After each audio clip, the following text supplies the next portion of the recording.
ஒரு ஊர்ல உப்பிலிங்கிற ஏழை விவசாயி இருந்தாரு. அவரு ரொம்ப இரக்கம் குணம் படைச்சவரு. வெகுளியாயே இருந்தாரு.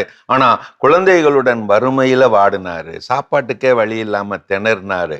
மனைவி சொன்னா, நம்மகிட்ட தான் 2 எருமை மாடுகள் இருக்குல்ல, ஒன்ன வித்துவிட்டு வறுமையை போக்கிக்கலாம்ல, போய் வித்துட்டு வாங்க. நல்ல முடிவு என்று எருமையை சந்தைக்கு ஓட்டி கொண்டு போனார்.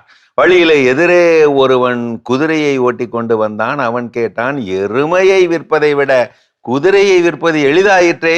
இதோ உன் எருமைக்கு பதில் நான் குதிரையை தரலாமா?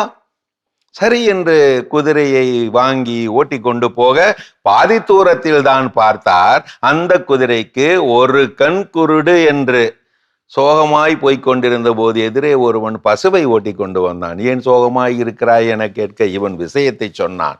கவலைப்படாதே, அந்த குருட்டு குதிரைக்கு பதிலாக இந்த பசுவை ஓட்டி கொண்டு போ, நல்ல விலைக்கு போகும். மகிழ்ச்சியோடு வாங்கி கொண்டு போன போதுதான் பார்த்தார், அந்த பசுவுக்கு கால் நொண்டி என்று. மீண்டும் கவலையாகி போனார். எதிரே ஒருவன் ஆடு ஓட்டி கொண்டு வந்தான். அவன் கேட்டான், ஏன் இந்த சோகம்? இவன் விஷயத்தை சொல்ல, கவலைப்படாதே, இந்த நொண்டி பசுவுக்கு பதிலா என்னுடைய ஆட்டை நடத்திக்கிட்டு போ, கொண்டு போ, நல்ல விலைக்கு போகும். மகிழ்ச்சியோடு ஆட்டை வாங்கி கொண்டு கிளம்பினார்.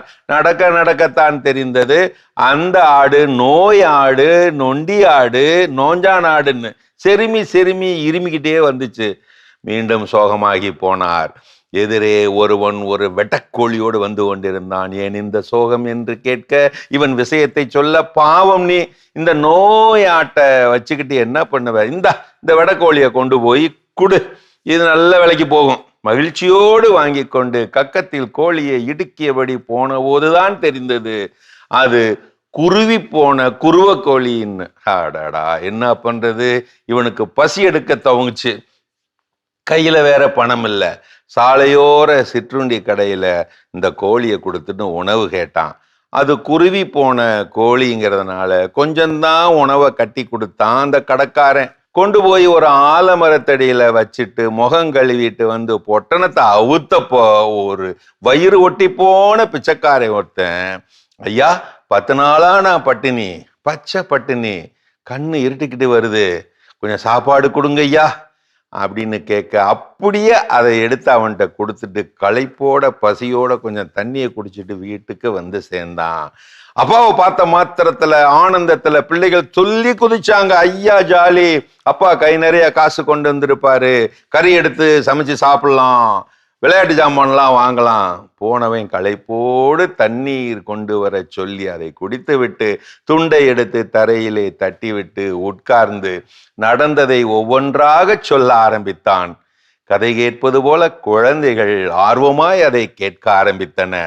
எருமையை கொடுத்து விட்டு குருட்டு குதிரை வாங்கியதையும், குதிரையை கொடுத்து விட்டு நொண்டி பசுவை வாங்கியதும், பசுவை கொடுத்து விட்டு நோய் ஆட்டை வாங்கியதும், ஆட்டை கொடுத்து விட்டு குருவ கோழி வாங்கியதும், கோழியையும் கொடுத்து விட்டு கொஞ்சம் சோறு வாங்கியதையும், அந்த சோறையும் பசியோடு கேட்டவனுக்கு கொடுத்து விட்டு வந்ததையும் சொல்ல ஆறுதல் படுத்தினாள் மனைவி. நல்லதுதானே செஞ்சிருக்கீங்க நீங்க, வயிறு ஒட்டிய பிச்சைக்காரனை பசிக்க விட்டுட்டு நீங்க மட்டும் எப்படி புசிக்க முடியும்? கவலையை விடுங்க, நீங்க வருவீங்கன்னு நான் வேலைக்கு போய் அந்த காசுல கறி எடுத்து காய்ச்சி வச்சிருக்கிறேன், சோறு காய்ச்சி வச்சிருக்கேன், இந்த குழந்தைகளோடு சேர்ந்து சாப்பிடலாம் வாங்க. பசியாறி விட்டு எல்லோரும் படுக்க போய் விட்டார்கள். அடுத்த நாள் அதிகாலை வாசல் கூட்டி சாணி தெளிக்க கதவை திறந்தவளுக்கு இன்ப அதிர்ச்சி. வீட்டு வாசலில் அவர்களது அதே அருமை எருமை, துள்ளி குதித்தபடி குதிரை, நிறைமாத சினைமாடாய் ஒரு பசுமாடு, கடாசைசு முரட்டு ஆடு, துரு துருவென்று வெடக்கோழி, அதோட ஒரு சோற்று பொட்டணம் எல்லாமே அங்கே இருந்தன. ஓடிப்போய் கணவனை எழுப்பி கூட்டி வந்து காட்ட அவன் சொன்னான், தர்மம் தலையை காக்கும் புரிகிறது, இதெல்லாம் யார் வேலை என்று தெரியவில்லையே. மறுத்து சொன்னாள் இவள், இல்லை இல்லை, இது கடவுளின் வேலையாகத்தான் இருக்கும். இப்படித்தான் நல்ல நல்ல எண்ணங்களிலே செயல்களிலே தான் ஆண்டவர் அசைவாடி கொண்டிருக்கிறார்.